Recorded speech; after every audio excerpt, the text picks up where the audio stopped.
Hi friends, welcome back to AmmusLearning. ഇന്ന് നമുക്ക് 7th സ്റ്റാൻഡേർഡിലെ basic science പഠിക്കാം. അതിലെ 6th chapter for a pollution free nature. ഇതിൽ നിന്നുള്ള സെക്കൻഡ് പാർട്ടാണ്. ഫസ്റ്റ് പാർട്ടിൽ നമ്മൾ സോയിലിൻ്റെ ഓർഗാനിക് കണ്ടൻറ്റ് എങ്ങനെയാണ് ഐഡൻറ്റിഫൈ ചെയ്യുന്നതെന്ന് ഒരു എക്സ്പെരിമെൻറ്റിലൂടെ പഠിച്ചു അല്ലേ. അപ്പോൾ ഏത് സോയിലായിരുന്നു കൂടുതൽ ഓർഗാനിക് കണ്ടൻറ്റ് ഉണ്ടായിരുന്നത്? Soil from an area full of trees നിറഞ്ഞ ഏരിയയിലെ സോയിലാണ് ഓർഗാനിക് കണ്ടൻറ്റ് കൂടുതലുണ്ടായിരുന്നത്. അതുപോലെ what are the factors that determine the water content of the സോയിലിലെ വാട്ടർ കണ്ടൻറ്റ് ഡിറ്റർമിൻ ചെയ്യുന്ന ഫാക്ടേഴ്സ് ഏതൊക്കെയാണെന്ന് പറഞ്ഞു അല്ലേ. അതുപോലെ ഓർഗാനിക് കണ്ടൻറ്റ് ഏറ്റവും കൂടുതൽ അടങ്ങിയിരിക്കുന്നത് ഏത് സോയിലാണ്? ടോപ്പ് സോയിലാണ്, മേൽമണ്ണിലാണ് ഏറ്റവും കൂടുതൽ ഓർഗാനിക് കണ്ടൻറ്റ്. ഡീപ്പ് സോയിലിൽ ഓർഗാനിക് കണ്ടൻറ്റ് കുറവാണ്. ഈ ഓർഗാനിക് കണ്ടൻറ്റ് നിറഞ്ഞ ടോപ്പ് സോയിൽ ഫോം ചെയ്യാൻ ഒരുപാട് വർഷങ്ങൾ വേണ്ടിവരും. The top soil is approximately 1 foot thick. 1 foot തിക്കിലാണ് ടോപ്പ് സോയിൽ കാണപ്പെടുന്നത്. The deep soil has lower organic content than the top soil. Top സോയിലിനേക്കാൾ കുറഞ്ഞ അളവിൽ മാത്രമേ ഡീപ്പ് സോയിലിൽ ഓർഗാനിക് കണ്ടൻറ്റ് അടങ്ങിയിരിക്കുന്നുള്ളൂ. അപ്പോൾ ടോപ്പ് സോയിൽ എത്രമാത്രം ഇമ്പോർട്ടൻ്റ് ആണെന്ന് മനസ്സിലായല്ലോ. ഇമ്പോർട്ടൻസ് ഓഫ് ടോപ്പ് സോയിൽ എന്തെഴുതാം? The topsoil is rich in organic content. It takes many years to form the topsoil, about 1 foot thick. If the topsoil is lost by erosion, it takes thousands of years to regain the same quantity. ഏതെങ്കിലും കാരണങ്ങളാൽ ഈ top soil നഷ്ടപ്പെട്ടു പോയാൽ വീണ്ടും അതേ ക്വാണ്ടിറ്റിയിൽ top soil ഉണ്ടാകാൻ ആയിരക്കണക്കിന് വർഷങ്ങൾ വേണ്ടിവരും. മനസ്സിലായോ? അപ്പോൾ അതാണ് ഈ ടോപ്പ് സോയിലിൻ്റെ importance. Soil with life. Soil is the basis of the existence of all living creatures. ജീവനുള്ളവയുടെ എല്ലാം നിലനിൽപ്പിന് മണ്ണ് ആവശ്യമാണ് അല്ലേ. Soil in all areas is not the same. എല്ലാ ഏരിയയിലെയും മണ്ണ് ഒരുപോലെയല്ല. സോയിൽ എന്തൊക്കെ അടങ്ങിയിട്ടുണ്ട്? Soil contains air, water, minerals and organic matter. Soil with high organic content is suitable for agriculture and has high water absorption capacity. Organic content കൂടുതലുള്ള മണ്ണിന് water absorb ചെയ്യാനുള്ള capacity കൂടുതലായിരിക്കും. അതുപോലെ തന്നെ അഗ്രികൾച്ചറിന് സ്യൂട്ടബിൾ ആയിട്ടുള്ള സോയിലാണ് ഓർഗാനിക് കണ്ടൻറ്റ് കൂടുതലുള്ള soil. The water absorption capacity is less for sand due to its lower organic content. സാൻഡിൽ, മണലിൽ ഓർഗാനിക് കണ്ടൻറ്റ് കുറവാണ്. അതുകൊണ്ട് തന്നെ വാട്ടർ അബ്സോർപ്ഷൻ കപ്പാസിറ്റി സാൻഡിന് വളരെ കുറവാണ്. Soil contains micro organisms such as fungi and bacteria. Fungus അതുപോലെ ബാക്ടീരിയാസ് ഇതെല്ലാം സോയിലിൽ അടങ്ങിയിരിക്കുന്ന മൈക്രോ ഓർഗാനിസംസ് ആണ്. ഇവ എന്താണ് ചെയ്യുന്നത്? They decompose organic matter and thus improve the fertility of the soil. Organic മാറ്ററിനെ വിഘടിപ്പിച്ച് മണ്ണിൻ്റെ ഫെർട്ടിലിറ്റി കൂട്ടുന്നു, ഫലപുഷ്ടി കൂട്ടുന്നു. Components of soil suitable for agriculture. അഗ്രികൾച്ചറിന് അനുയോജ്യമായ മണ്ണിൽ അടങ്ങിയിരിക്കുന്ന ഘടകങ്ങൾ എത്രയാണ്? അത് ഓരോന്നും എത്ര ശതമാനമാണെന്ന് നോക്കാം. Minerals 45%, water 25%, air 25%, organic matter 5%. ഇങ്ങനെ അടങ്ങിയ മണ്ണാണ് അഗ്രികൾച്ചറിന് സ്യൂട്ടബിൾ ആയിട്ടുള്ള മണ്ണെന്ന് പറയുന്നത്. മനസ്സിലായോ? Components of soil suitable for agriculture അത് പൈ ഡയഗ്രാമിലൂടെ കാണിച്ചിരിക്കുന്നതാണ്. മിനറൽസ് 45% ആണ്, വാട്ടർ 25%, എയർ 25%, ഓർഗാനിക് മാറ്റർ 5%. ഈ ടോപ്പ് സോയിൽ എങ്ങനെയൊക്കെ നഷ്ടപ്പെടാം? സോയിൽ ഇറോഷൻ വഴി നഷ്ടപ്പെടാം അല്ലേ, മണ്ണൊലിപ്പ് വഴി. എന്താണ് soil erosion? Soil erosion means the washing away of the top soil. ഈ ടോപ്പ് സോയിൽ മേൽമണ്ണ് ഒലിച്ചു പോകുന്നതിനെയാണ് സോയിൽ ഇറോഷൻ എന്ന് പറയുന്നത്. Soil erosion is greater in place with no trees and plants. മരങ്ങളും ചെടികളും ഇല്ലാത്ത ഏരിയാസിൽ ഈ സോയിൽ ഇറോഷൻ കൂടുതലായിരിക്കും. അതുപോലെ the possibility is greater in slope land as well. ചരിവുള്ള പ്രദേശങ്ങളിലും ഇതുപോലെ മണ്ണൊലിപ്പിനുള്ള സാധ്യത കൂടുതലാണ്. ഇനി what are the causes of soil erosion? Soil ഇറോഷനുള്ള കാരണങ്ങൾ എന്തെല്ലാമാണ്? മണ്ണൊലിപ്പിനുള്ള കാരണങ്ങളാണ് the increase of intensity of wind and rain. ശക്തിയായ രീതിയിലുള്ള കാറ്റും മഴയും. അതുപോലെ ഡീഫോറസ്റ്റേഷൻ, വനനശീകരണം. ലെവലിംഗ് ഓഫ് ഹിൽസ്, കുന്നുകൾ നിരപ്പാക്കുന്നത്. സ്ലോപ്പ് ഓഫ് ദ ലാൻഡിൻ്റെ ചരിവ് അല്ലെങ്കിൽ ചരിവ് കൂടിയ പ്രദേശങ്ങൾ. ഇതൊക്കെയാണ് സോയിൽ ഇറോഷനുള്ള പ്രധാനപ്പെട്ട കാരണങ്ങൾ. ഇനി സോയിൽ ഇറോഷൻ കൊണ്ടുള്ള ദോഷങ്ങൾ എന്തെല്ലാമാണ്? What are the after effects of soil erosion? Destroys the natural composition and fertility of the soil.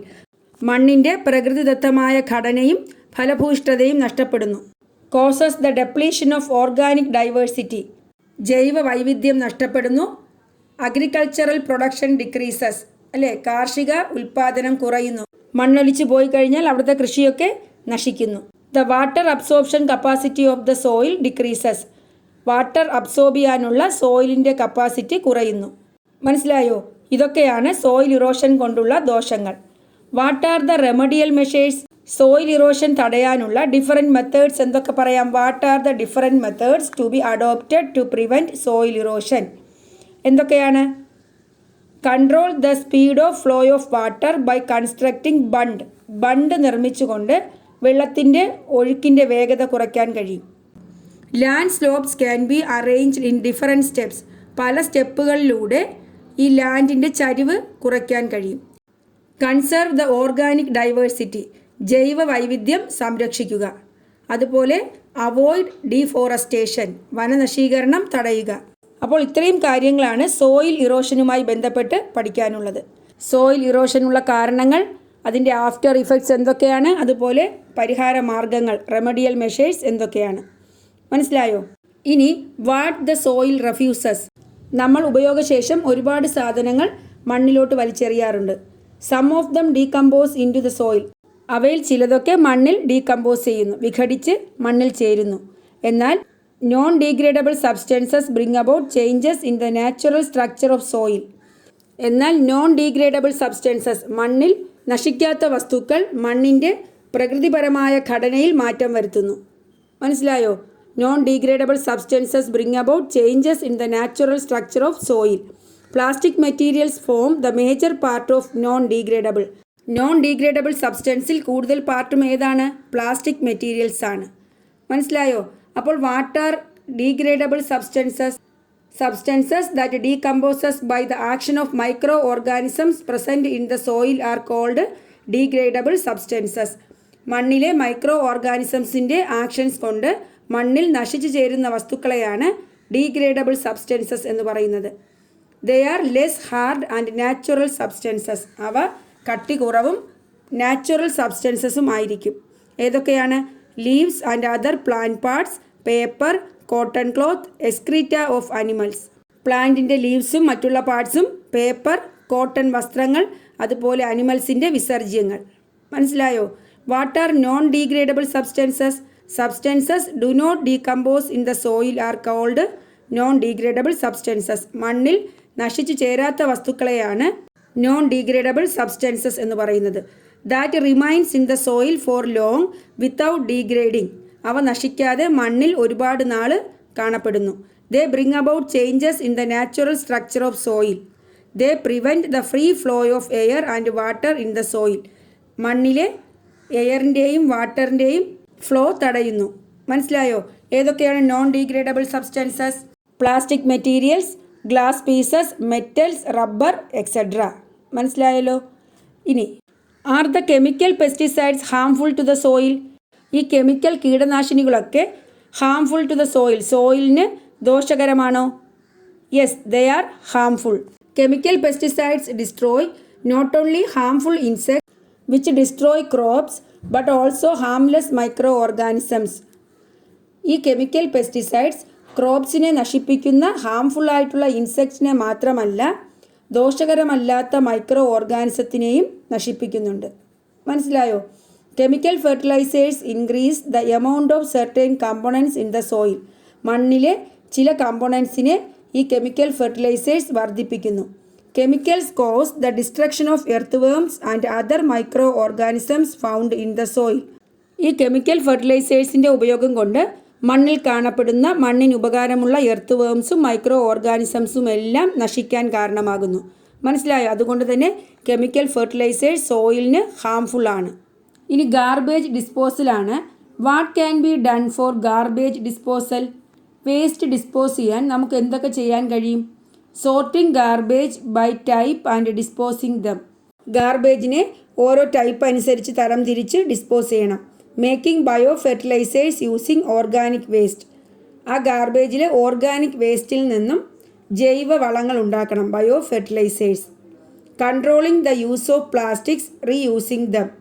പ്ലാസ്റ്റിക്സിൻ്റെ ഉപയോഗം കൺട്രോൾ ചെയ്യണം. റീയൂസിങ് ദം, അവയെ വീണ്ടും ഉപയോഗിക്കണം. ഇനി നമ്മൾ പഠിക്കുന്നത് കൺസർവിങ് വാട്ടർ സോഴ്സസ്, ജലസ്രോതസ്സുകളുടെ സംരക്ഷണത്തെക്കുറിച്ചാണ്. സോയിലിൽ മാത്രമാണോ ഈ വേസ്റ്റുകൾ വലിച്ചെറിയുന്നത്? അല്ല അല്ലേ. വാട്ടർ സോഴ്സസ് എല്ലാം മാലിന്യങ്ങൾ കൊണ്ട് കൂമ്പാരമായിരിക്കുകയാണ്. ഈ പിക്ചേഴ്സ് നോക്കൂ, എങ്ങനെയൊക്കെയാണ് ആ വെള്ളം മലിനമായിരിക്കുന്നതെന്ന്. കന്നുകാലികളെ കുളിപ്പിക്കുന്നത്, പ്ലാസ്റ്റിക് ബോട്ടിൽസൊക്കെ വലിച്ചെറിയുന്നു, പിന്നെ എന്താണ്, മാലിന്യങ്ങൾ ഒഴുക്കി വിടുന്നു, ചപ്പുചവറുകൾ കൂട്ടിയിട്ടിരിക്കുന്നു. ഇങ്ങനെയെല്ലാം വാട്ടർ സോഴ്സസിനെ മലിനമാക്കുന്നു. അപ്പോൾ ഈ ജലസ്രോതസ്സുകളൊക്കെ മലിനമാകാതെ സംരക്ഷിക്കേണ്ടത് നമ്മുടെ കടമയാണ്. The amount of pure water available to us is 1% of the total water on the earth. എർത്തിലെ ടോട്ടൽ വാട്ടറിൻ്റെ ഒരു ചെറിയ ശതമാനം മാത്രമാണ് ശുദ്ധജലം എന്ന് പറയുന്നത്. Percentage of total water on the earth നോക്കാം. Water source percentage, sea water 96.5% ആണ്. ഐസ് ക്യാപ്സ്, പോളാർ റീജിയനിലൊക്കെ മഞ്ഞ് മൂടിയ പ്രദേശങ്ങളുണ്ട്. ഐസ് എത്രയാണ്? 1.73%. Ground water 1.69%. Atmosphere 0.001%. Lakes 0.001%. Other bodies, മറ്റുള്ളവ 0.078%. ഇതാണ് total water percentage on the earth. What is meant by water quality? എന്താണ് water quality കൊണ്ട് ഉദ്ദേശിക്കുന്നത്? The quality of water is determined on the basis of the purpose for which it is used. ഏത് പർപ്പസിനാണ് നമ്മൾ water ഉപയോഗിക്കുന്നത് എന്നതിൻ്റെ അടിസ്ഥാനത്തിലാണ് വാട്ടറിൻ്റെ ക്വാളിറ്റി ഡിറ്റർമിൻ ചെയ്യുന്നത്. The highest quality is required for drinking water. കുടിവെള്ളത്തിനാണ് highest quality ആവശ്യമായി വരുന്നത്. Water contains various minerals, oxygen, micro organisms and insoluble impurities. വാട്ടറിൽ എന്തൊക്കെ അടങ്ങിയിരിക്കുന്നു? പലതരത്തിലുള്ള മിനറൽസ്, ഓക്സിജൻ, മൈക്രോ ഓർഗാനിസംസ്, അതുപോലെ ഇൻസൊല്യുബിൾ ഇമ്പ്യൂരിറ്റീസ്, അലിഞ്ഞു ചേരാത്ത മാലിന്യങ്ങൾ. The variation in their levels influences the quality of water. ഇവയിലുണ്ടാകുന്ന വ്യത്യാസമാണ് വെള്ളത്തിൻ്റെ ക്വാളിറ്റി തീരുമാനിക്കുന്നത്. ഈ വാട്ടറിൽ അടങ്ങിയിരിക്കുന്ന മിനറൽസിൻ്റെയും ഓക്സിജൻ്റെയും മൈക്രോ ഓർഗാനിസംസ്, അതുപോലെ ഇൻസൊല്യുബിൾ ഇമ്പ്യൂരിറ്റീസ്, ഇവയുടെ എല്ലാം ലെവലിൻ്റെ അടിസ്ഥാനത്തിൽ ഉണ്ടാകുന്ന വ്യത്യാസമാണ് ക്വാളിറ്റി ഓഫ് വാട്ടർ തീരുമാനിക്കുന്നത്. Pure water is neutral. ശുദ്ധജലം എന്ന് പറയുന്നത് ന്യൂട്രലാണ്. That is its pH is 7. Pure വാട്ടറിൻ്റെ pH 7 ആണ്. Water with pH value between 6.5 and 7.5 is used as drinking water. 6.5നും 7.5നും ഇടയ്ക്കുള്ള pH വരുന്ന വാട്ടറാണ് ഡ്രിങ്കിങ് വാട്ടറായിട്ട് ഉപയോഗിക്കുന്നത്. മനസ്സിലായോ? Collect samples of water from different water sources in your locality. Observe their peculiar properties and tabulate them in your science diary. Different water സോഴ്സസിൽ നിന്നുള്ള വാട്ടർ കളക്ട് ചെയ്ത് അതിൻ്റെ പ്രത്യേകതകൾ എഴുതാനാണ്. കളർ എഴുതണം, ഓർഡർ, ടർബിഡിറ്റി, അതുപോലെ ഇൻസൊല്യുബിൾ ഇമ്പ്യൂരിറ്റീസ് വല്ലതുമുണ്ടോ, pH value എത്രയാണ്. ഏതൊക്കെ വാട്ടർ സോഴ്സസ് ആണ്? Well, pond, river, brook. ഇവയിൽ നിന്നുള്ള വെള്ളം ശേഖരിച്ച് അവയുടെ പ്രോപ്പർട്ടീസ് എഴുതാനാണ്. ഇനി diseases that spread through drinking water. കുടിവെള്ളത്തിലൂടെ പകരുന്ന രോഗങ്ങൾ. Diseases spread through water when the disease causing micro organisms grow in water used for drinking. രോഗങ്ങൾ ഉണ്ടാക്കുന്ന മൈക്രോ ഓർഗാനിസംസ് വെള്ളത്തിൽ വളരുകയും ആ വെള്ളം നമ്മൾ കുടിക്കാൻ ഉപയോഗിക്കുകയും ചെയ്യുമ്പോൾ അതിലൂടെ നമുക്ക് ഡിസീസസ് ഉണ്ടാകുന്നു.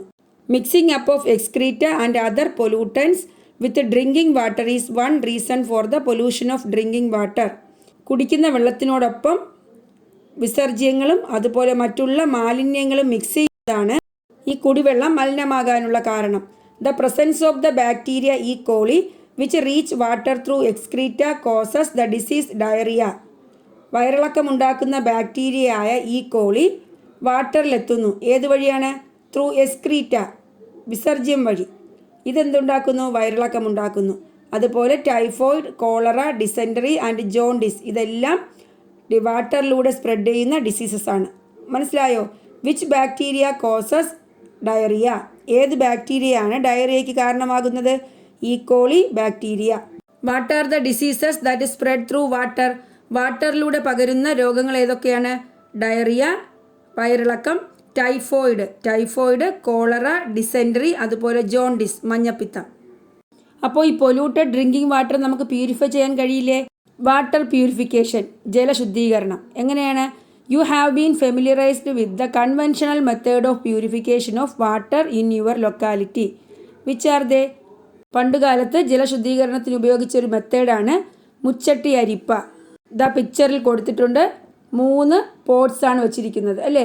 Water is filtered by passing it through gravel, sand and coal. എന്താണ് ഗ്രേവൽ, അതുപോലെ സാൻഡ്, ചാർക്കോൾ. ഇത്രയുമാണ് 3 പോട്ട്സിലായിട്ട് വെച്ചിരിക്കുന്നത്. ഈ വാട്ടർ എന്ത് ചെയ്യും? ഈ ഗ്രേവലിലൂടെയും സാൻഡിലൂടെയും ചാർക്കോളിലൂടെയും കടന്ന് ശുദ്ധിയായി പുറത്തു വരുന്നു. അപ്പോൾ ഇതെങ്ങനെയാണ് വർക്ക് ചെയ്യുന്നത് നോക്കാം. ഹൗ ഡസ് ദ മുച്ചട്ടി അരിപ്പ purify water? The gravel in the top pot filters the large particles in the water. വാട്ടറിലെ ലാർജ് പാർട്ടിക്കിൾസിനെയെല്ലാം ഒന്നാമത്തെ പോട്ടിലെ ഗ്രേവൽ പ്യൂരിഫൈ ചെയ്യുന്നു.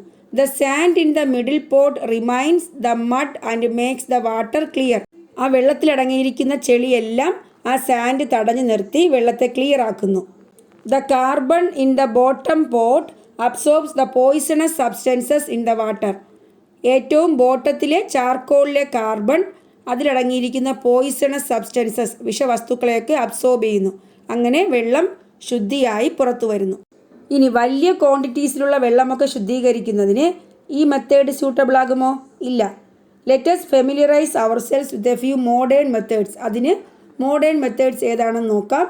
വാട്ടർ ട്രീറ്റ്മെൻറ്റ് പ്ലാന്റ്, ജലശുദ്ധീകരണശാല. എന്തിനാണ്? വലിയ ക്വാണ്ടിറ്റീസിൽ വെള്ളം ശുദ്ധിയാക്കുന്നതിന് ഈ വാട്ടർ ട്രീറ്റ്മെൻറ്റ് പ്ലാന്റ് ആണ് ഉപയോഗിക്കുന്നത്. മനസ്സിലായോ? പിക്ചർ നോക്കൂ. Water, aerator, coagulator, clariflocculator, filter, chlorinator and pure water reservoir. മനസ്സിലായോ? അവ ഓരോന്നും എന്താണെന്നും അതിൻ്റെ ഫങ്ഷൻ എന്താണെന്ന് നോക്കാം. What are the important steps in the process of water purification in a water treatment plant? Water treatment പ്ലാന്റിലെ വാട്ടർ പ്യൂരിഫിക്കേഷനിലെ ഇമ്പോർട്ടൻറ്റ് സ്റ്റെപ്സ് ഏതൊക്കെയാണ്? 6 സ്റ്റെപ്സാണ് ഉള്ളത്. എയറേഷൻ, കൊയാഗുലേഷൻ, ക്ലാരിഫ്ലോക്കുലേഷൻ, അതുപോലെ ഫിൽട്രേഷൻ, ക്ലോറിനേഷൻ ആൻഡ് സ്റ്റോറേജ്. ഓരോന്നും എന്താണെന്ന് നോക്കാം. Step 1 aeration. The process of mixing water with air. Thus the amount of oxygen in the water increases. Aeration എന്ന സ്റ്റെപ്പിൽ വാട്ടറിനെ എയറുമായിട്ട് മിക്സ് ചെയ്യുന്നു. അങ്ങനെ വാട്ടറിലെ ഓക്സിജൻ്റെ അളവ് കൂടുന്നു.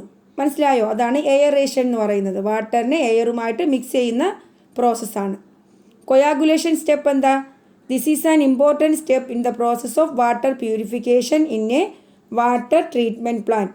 വാട്ടർ ട്രീറ്റ്മെൻറ്റ് പ്ലാന്റിൽ വാട്ടർ പ്യൂരിഫിക്കേഷനിലെ ഇമ്പോർട്ടൻറ്റ് സ്റ്റെപ്സാണ് coagulation. This enables the sedimentation of solid matter present in water. ഈ സ്റ്റെപ്പിൽ വാട്ടറിൽ അടങ്ങിയിരിക്കുന്ന സോളിഡ് മാറ്റർ, സോളിഡായിട്ടുള്ള വസ്തുക്കൾ സെഡിമെൻ്റ് ആകുന്നു, അതായത് താഴെ അടിയുന്നു. Alum is added for this. ഈ പ്രോസസ്സിന് വേണ്ടി ആഡ് ചെയ്യുന്നത് ആലമാണ്. When alum is added the pH value of water decreases. Alum add ചെയ്യുമ്പോൾ വെള്ളത്തിൻ്റെ pH വാല്യൂ കുറയുന്നു.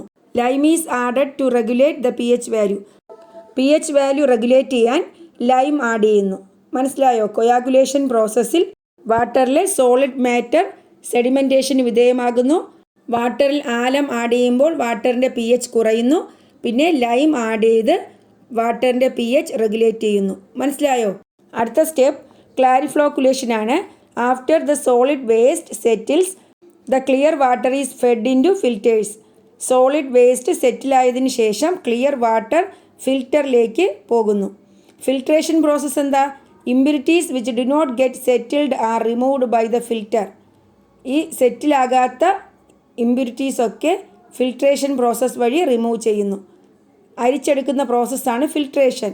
Fine sand and gravel are used respectively in the upper and lower portions of the filter unit. Filter unit വഴിയാണ് filtration നടക്കുന്നത്. ആ filter യൂണിറ്റിൻ്റെ upper and lower പോർഷൻസിൽ സാൻഡും ഗ്രേവലുമാണ് ഫിൽട്രേഷന് വേണ്ടി ഉപയോഗിക്കുന്നത്. മനസ്സിലായോ? അപ്പർ പോർഷനിൽ സാൻഡും ഗ്രേവൽ എവിടെയാണ്? ലോവർ പോർഷനിലും. അങ്ങനെ ഫിൽട്രേഷൻ നടക്കുന്നു. അടുത്ത് ക്ലോറിനേഷനാണ്. Chlorine gas or bleaching powder is mixed with it to sterilise the filtered water. ഈ അരിച്ചു വന്ന വെള്ളം ഫിൽട്രേഷൻ വഴി ഫിൽറ്റേർഡ് വാട്ടർ പുറത്തു വരുമ്പോൾ അതിനെ ക്ലോറിൻ ഗ്യാസോ അല്ലെങ്കിൽ ബ്ലീച്ചിങ് പൗഡറോ മിക്സ് ചെയ്ത് സ്റ്റെറിലൈസ് ചെയ്യുന്നു, അണുവിമുക്തമാക്കുന്നു. മനസ്സിലായല്ലോ? അടുത്ത സ്റ്റോറേജ് ആണ്. ഇങ്ങനെ after purification water is stored in a water reservoir. ഈ പ്യൂരിഫിക്കേഷന് ശേഷം വാട്ടറിനെ ജലസംഭരണികളിൽ സ്റ്റോർ ചെയ്യുന്നു. അതാണ് സ്റ്റോറേജ് പ്രോസസ്സ്. അപ്പോൾ എല്ലാ സ്റ്റെപ്സും മനസ്സിലായല്ലോ. ചാപ്റ്റർ കംപ്ലീറ്റ് ആക്കേണ്ടതുണ്ട്, അതുകൊണ്ട് ഞാൻ വീണ്ടും പറയുന്നില്ല. ഇനി എന്താണ് water purifiers? Water purifiers used to purify water at home have a filter unit and facilities to let ultraviolet rays to pass through. നമ്മുടെ വീടുകളിൽ വെള്ളം ശുദ്ധീകരിക്കാൻ ഉപയോഗിക്കുന്ന ഒരു സംവിധാനമാണ് വാട്ടർ പ്യൂരിഫയർ. ഇതിൽ ഒരു ഫിൽറ്റർ യൂണിറ്റ് ഉണ്ട്, അതുപോലെ അൾട്രാ വയലറ്റ് റേസ് പാസ് ചെയ്താണ് വെള്ളം ശുദ്ധീകരിക്കുന്നത്. Ultraviolet rays are used instead of chlorine treatment. Water treatment പ്ലാന്റിൽ ക്ലോറിൻ ഗ്യാസ് ആയിരുന്നല്ലോ, ഇവിടെ ക്ലോറിൻ ട്രീറ്റ്മെൻറ്റിന് പകരം അൾട്രാ വയലറ്റ് റേസ് ആണ് ഉപയോഗിക്കുന്നത്. അപ്പോൾ എന്താണ് വാട്ടർ പ്യൂരിഫയേഴ്സ് എന്ന് മനസ്സിലായല്ലോ. ആ പിക്ചർ കൊടുത്തിട്ടുണ്ട്. ഇതിൽ നിങ്ങൾ മനസ്സിലാക്കേണ്ട കാര്യം, വാട്ടർ പ്യൂരിഫയേഴ്സിൽ എന്താണ്, ക്ലോറിൻ ട്രീറ്റ്മെൻറ്റിന് പകരം അൾട്രാ വയലറ്റ് റേസ് ഉപയോഗിച്ചാണ് ഫിൽട്രേഷൻ നടക്കുന്നത്. അടുത്ത് നമ്മൾ പഠിക്കുന്നത് എയർ പൊല്യൂഷനാണ്. Air is as important as soil and water.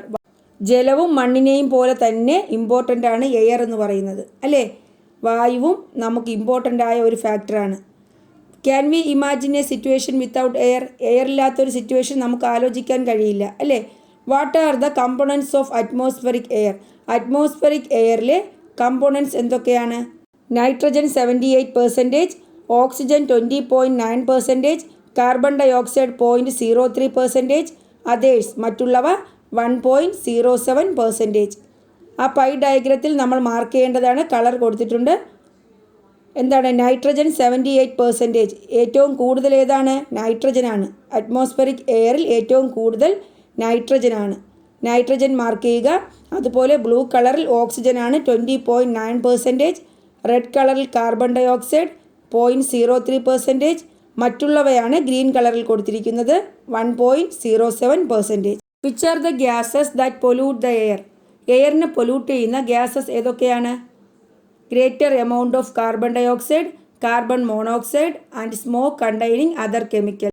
വലിയ അളവിൽ carbon dioxide, carbon monoxide, അതുപോലെ സ്മോക്ക് കണ്ടെയ്നിങ് അതർ കെമിക്കൽസ്, മറ്റുള്ള കെമിക്കൽസ് അടങ്ങിയ സ്മോക്ക്. മനസ്സിലായോ? What is polluted air? എന്താണ് പൊല്യൂട്ടഡ് എയർ എന്ന് പറയുന്നത്? Air is said to be polluted when there is any change in the normal amount of any of the components of air or when foreign substances mix with air. നമ്മൾ atmospheric എയറിലെ components പഠിച്ചു. ഈ ഏതെങ്കിലും components normal എമൗണ്ടിൽ നിന്നും change ചെയ്യുകയാണെങ്കിൽ air polluted ആകുന്നു. മനസ്സിലായോ? അല്ലെങ്കിൽ ഏതെങ്കിലും ഫോറിൻ സബ്സ്റ്റൻസസ് ഈ എയറുമായിട്ട് മിക്സ് ചെയ്യുന്നു, അപ്പോഴും എയർ പൊല്യൂട്ടഡ് ആണെന്ന് പറയാം. Increased rate of pollution creates many health problems. Pollution rate കൂടുന്നത് ആരോഗ്യ പ്രശ്നങ്ങൾ ഉണ്ടാകാൻ കാരണമാകുന്നു. മനസ്സിലായല്ലോ? ഇനി examine the table including the other situations in which air gets polluted. Air pollute ആകുന്ന മറ്റുള്ള സിറ്റുവേഷൻസ് എക്സാമിൻ ചെയ്യാനുള്ള ഒരു ടേബിളാണ്. Gas, source, harm. ഗ്യാസ് ഏതാണ്? കാർബൺ മോണോക്സൈഡാണ്. സോഴ്സോ സ്മോക്ക് ഫ്രം ഓട്ടോമൊബൈൽസ്. ഓട്ടോമൊബൈൽസിൽ നിന്നുള്ള പുകയാണ്. അതിൻ്റെ ദോഷങ്ങൾ എന്തൊക്കെയാണ്? This combines with haemoglobin in the human body and forms carboxy haemoglobin. നമ്മുടെ ബ്ലഡിലെ ഹീമോഗ്ലോബിനുമായിട്ട് ഈ കാർബൺ മോണോക്സൈഡ് മിക്സ് ചെയ്ത് കാർബോക്സി ഹീമോഗ്ലോബിൻ ഉണ്ടാകുന്നു. ഇതുകൊണ്ടുള്ള പ്രശ്നം എന്താ? This reduces the oxygen absorption capacity of blood. ഇത് ബ്ലഡിൻ്റെ ഓക്സിജൻ അബ്സോർബ് ചെയ്യാനുള്ള കപ്പാസിറ്റി കുറയ്ക്കുന്നു. അതുകൊണ്ടാണ് വാഹനങ്ങളിൽ നിന്നുള്ള പുക ശ്വസിക്കുമ്പോൾ നമുക്ക് ചുമയും ശ്വാസമുട്ടലൊക്കെ ഉണ്ടാകുന്നത്. അടുത്ത ഗ്യാസ് കാർബൺ ഡൈ ഓക്സൈഡ് ആണ്. When wood and coal burn, തടിയോ അല്ലെങ്കിൽ കൽക്കരിയോ കത്തിക്കുമ്പോൾ കോസസ് ഗ്ലോബൽ വാർമിംഗ്, ആഗോള താപനത്തിന് കാരണമാകുന്നു. Sulphur dioxide from factories ആണ് source. Causes irritation to eyes, lung cancer and asthma. കണ്ണുകൾക്ക് ഇറിറ്റേഷൻ, അതുപോലെ ശ്വാസകോശ ക്യാൻസർ, ആസ്മ ഇവയുണ്ടാകുന്നു. ഓക്സൈഡ്സ് ഓഫ് നൈട്രജൻ, നൈട്രജൻ്റെ oxides from automobiles and factories. ഓട്ടോമൊബൈൽസിൽ നിന്നും ഫാക്ടറീസിൽ നിന്നുമാണ് ഉണ്ടാകുന്നത്. കോസസ് ആസിഡ് റെയിൻ, ആസിഡ് മഴയ്ക്ക് കാരണമാകുന്നു. അപ്പോൾ ഓരോ ഗ്യാസും അതിൻ്റെ സോഴ്സ് എന്താണ്, അതിൻ്റെ ദോഷം എന്താണെന്ന് മനസ്സിലായല്ലോ. അടുത്ത് how can we control air pollution? വായു മലിനീകരണം എങ്ങനെ കൺട്രോൾ ചെയ്യാം അല്ലെങ്കിൽ എങ്ങനെ തടയാം? Use of public conveyance. പൊതുവാഹന സൗകര്യം ഉപയോഗപ്പെടുത്തുക. Prevent the burning of plastics ഒക്കെ കത്തിക്കുന്നത് തടയുക. Avoid or reduce the use of chemical പെസ്റ്റിസൈഡ്സിൻ്റെ യൂസ് അവോയ്ഡ് ചെയ്യുക അല്ലെങ്കിൽ കുറയ്ക്കുക. ഒബേയിങ് റൂൾസ് ഓഫ് പൊല്യൂഷൻ കൺട്രോളിൻ്റെ റൂൾസ് അനുസരിക്കുക. മനസ്സിലായോ? The growing city. Listen to what the people of fast developing city have to say. Fast developing സിറ്റിയിലെ ആൾക്കാർ പറയുന്നത് എന്താണെന്ന് നിങ്ങൾ നോക്കൂ. ഒരുപാട് പേരുടെ അനുഭവം കൊടുത്തിട്ടുണ്ട്, അത് നിങ്ങൾ വായിച്ചു നോക്കുക. ഇതിൽ അർബനൈസേഷൻ്റെ ദോഷങ്ങളും ഗുണങ്ങളുമാണ് കൊടുത്തിരിക്കുന്നത്, നഗരവൽക്കരണത്തിൻ്റെ. മനസ്സിലായോ? അപ്പോൾ what are the problems of urbanisation കൊണ്ടുള്ള പ്രോബ്ലംസ് എന്തൊക്കെയാണ്? Air becomes polluted as a result of the increasing number of vehicles. വാഹനങ്ങളുടെ എണ്ണം കൂടുമ്പോൾ എയർ പൊല്യൂട്ടഡ് ആകുന്നു.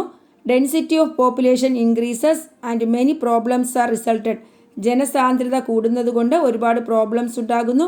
Scarcity of pure water. ശുദ്ധജലത്തിൻ്റെ ക്ഷാമം. അതുപോലെ അക്യൂമുലേഷൻ ഓഫ് വേസ്റ്റ് മെറ്റീരിയൽസ് കുന്നുകൂടുന്നു. Ecological problems as a result of filling low lying areas and water bodies. താഴ്ന്ന പ്രദേശങ്ങൾ, ജലസ്രോതസ്സുകൾ ഇവയെല്ലാം നികത്തുന്നത് കൊണ്ട് പാരിസ്ഥിതിക പ്രശ്നങ്ങൾ ഉണ്ടാകുന്നു. Ecological problems. മനസ്സിലായോ? ഇതെല്ലാം നഗരവൽക്കരണത്തിൻ്റെ ദോഷങ്ങളാണ്. ഇനി സസ്റ്റൈനബിൾ ഡെവലപ്മെൻറ്റിനെ കുറിച്ച് ഒരു സെമിനാർ തയ്യാറാക്കാൻ കൊടുത്തിട്ടുണ്ട്. എന്താണ് sustainable development? We have to protect our environment as other conveniences are improved. മറ്റുള്ള സൗകര്യങ്ങൾ ഇംപ്രൂവ് ചെയ്യുന്നതിനോടൊപ്പം നമ്മുടെ എൻവയോൺമെൻറ്റ്, പരിസ്ഥിതിയും നമ്മൾ പ്രൊട്ടക്റ്റ് ചെയ്യേണ്ടതുണ്ട്. So a development by taking into consideration of the environment is what we need. അതുകൊണ്ട് നമ്മുടെ എൻവയോൺമെൻറ്റിനെ സംരക്ഷിച്ചു കൊണ്ടുള്ള ഡെവലപ്മെൻ്റ് ആണ് നമുക്ക് വേണ്ടത്. That is sustainable development. ഇതിനെയാണ് സസ്റ്റൈനബിൾ ഡെവലപ്മെൻറ്റ് എന്ന് പറയുന്നത്. നമ്മുടെ എൻവയോൺമെൻറ്റിനെ പ്രൊട്ടക്റ്റ് ചെയ്തുകൊണ്ടുള്ള development. Certain measures must be taken for sustainable development. ഇങ്ങനെ സസ്റ്റൈനബിൾ ഡെവലപ്മെൻറ്റിന് വേണ്ടി നമ്മൾ ചില സ്റ്റെപ്പുകൾ എടുക്കേണ്ടതുണ്ട്. എന്തൊക്കെയാണ്? പ്ലാന്റിംഗ് ഓഫ് ട്രീസ്, മരങ്ങൾ നടുക. Decrease the use of private vehicles, private വാഹനങ്ങളുടെ ഉപയോഗം കുറയ്ക്കുക. Make use of public transporting system, പൊതുഗതാഗത വാഹന സൗകര്യം ഉപയോഗപ്പെടുത്തുക. Obey the rules of pollution കൺട്രോളിൻ്റെ റൂൾസ് അനുസരിക്കുക. Dispose the waste at the origin itself, മാലിന്യം അതിൻ്റെ ഉറവിടത്തിൽ തന്നെ സംസ്കരിക്കുക. Avoid throwing away of electronic goods and plastics after use, ഉപയോഗത്തിന് ശേഷം ഇലക്ട്രോണിക് സാധനങ്ങളും പ്ലാസ്റ്റിക്സും വലിച്ചെറിയുന്നത് ഒഴിവാക്കുക. മനസ്സിലായോ? ഇതൊക്കെയാണ് സസ്റ്റൈനബിൾ ഡെവലപ്മെൻറ്റിന് വേണ്ടി നമുക്ക് ചെയ്യാൻ പറ്റുന്ന കാര്യങ്ങൾ. ഇത്രയും കാര്യങ്ങളാണ് ഈ ചാപ്റ്ററിൽ പഠിക്കാനുള്ളത്. ഇനി നമുക്ക് ലെറ്റേഴ്സ് അസസ് കൂടി നോക്കാം. In which of the following water samples should lime B added? ഏത് വാട്ടർ സാമ്പിളിലാണ് നമ്മൾ ലൈം ആഡ് ചെയ്യുന്നത്? pH 5 ആയ അസിഡിക് വാട്ടറിലാണ് നമ്മൾ ലൈം ആഡ് ചെയ്യുന്നത്. pH 7 ന്യൂട്രലാണ്. pH 9, pH 8 അവ ആൽക്കലൈനാണ് അല്ലേ? 7-നേക്കാളും കൂടിയത് ആൽക്കലൈൻ നാച്ചുറാണ്, 7-നേക്കാളും കുറഞ്ഞത് അസിഡിക്കാണ്. അപ്പോൾ അസിഡിക് ആയിട്ടുള്ള വാട്ടറിലാണ് ലൈം ആഡ് ചെയ്യുന്നത്. When water is poured into a perforated coconut shell filled with gravel, water drops come out through the hole of the coconut shell quickly. What inference can be arrived at from this? നമ്മളൊരു coconut shell, ചിരട്ടയിൽ gravel നിറച്ചിട്ട് അതിൽ വെള്ളം എടുത്തു കഴിഞ്ഞാൽ വെള്ളം എന്ത് ചെയ്യും? ആ കോക്കനട്ട് ഷെല്ലിൻ്റെ ഹോളിലൂടെ പുറത്തേക്ക് വരുന്നു പെട്ടെന്ന്. വാട്ട് ഇൻഫറൻസ്, ഇതിൽ നിന്ന് നമുക്ക് എന്താണ് മനസ്സിലാകുന്നത്? Water absorbing capacity of soil is low. ആ കോക്കനട്ട് ഷെല്ലിലെ സോയിലിന് വാട്ടർ അബ്സോർപ്ഷൻ കപ്പാസിറ്റി കുറവാണ്. വാട്ടർ അബ്സോർപ്ഷൻ കപ്പാസിറ്റി കുറവാകുമ്പോഴാണ് വെള്ളം പെട്ടെന്ന് പുറത്തു വരുന്നത്. മനസ്സിലായോ? What are the circumstances that cause an increase in the amount of carbon dioxide in the air? എയറിൽ കാർബൺ ഡൈ ഓക്സൈഡിൻ്റെ എമൗണ്ട് കൂടാനുള്ള സാഹചര്യങ്ങൾ എന്തൊക്കെയാണ്? ഡീഫോറസ്റ്റേഷൻ, വനനശീകരണം. Burning of wood and coal, തടിയും അതുപോലെ കൽക്കരിയുമൊക്കെ കത്തിക്കുന്നത്. പിന്നെന്ത് പറയാം? സ്മോക്ക് ഫ്രം ഫാക്ടറികളിൽ നിന്നുള്ള പുക. എക്സിറ്റ് ഗ്യാസസ് ഫ്രം വെഹിക്കിൾസ്, വാഹനങ്ങളിൽ നിന്നും പുറത്തു വരുന്ന gases. What are the precautions to be taken to prevent the spread of diseases through water? വെള്ളത്തിലൂടെയുള്ള രോഗം തടയാൻ നമുക്ക് എന്തൊക്കെ മുൻകരുതലുകൾ എടുക്കാൻ കഴിയും? എന്തൊക്കെ ചെയ്യണം? Use boiled and cooled water for drinking purposes, തിളപ്പിച്ചാറ്റിയ വെള്ളം കുടിക്കാൻ ഉപയോഗിക്കുക. പിന്നെന്താ? Organic waste should not come into contact with water resources. ഈ ഓർഗാനിക് വേസ്റ്റുകൾ വാട്ടർ റിസോഴ്സസുമായി കോണ്ടാക്റ്റിലാകുന്നത് ഒഴിവാക്കുക. പിന്നെന്ത് പറയാം? Septic tanks should be provided for toilets. ടോയ്ലറ്റ്സിന് septic tank ഉറപ്പുവരുത്തുക. ഇത്രയും കാര്യങ്ങളാണ് ഈ ക്ലാസ്സിൽ ഉൾപ്പെടുത്തിയിരിക്കുന്നത്. ഒരു ലെങ്തി വീഡിയോ ആണ്. ഈ പാർട്ടിൽ തന്നെ ചാപ്റ്റർ കംപ്ലീറ്റ് ആക്കാൻ നോക്കിയതാണ്. അപ്പോൾ നിങ്ങൾക്ക് എൻ്റെ ക്ലാസ് ഇഷ്ടപ്പെട്ടു എങ്കിൽ നിങ്ങൾ എൻ്റെ ചാനൽ സബ്സ്ക്രൈബ് ചെയ്യണം, നിങ്ങളുടെ ഫ്രണ്ട്സിനൊക്കെ ഷെയർ ചെയ്യണം. Thanks for watching Ammu's learning.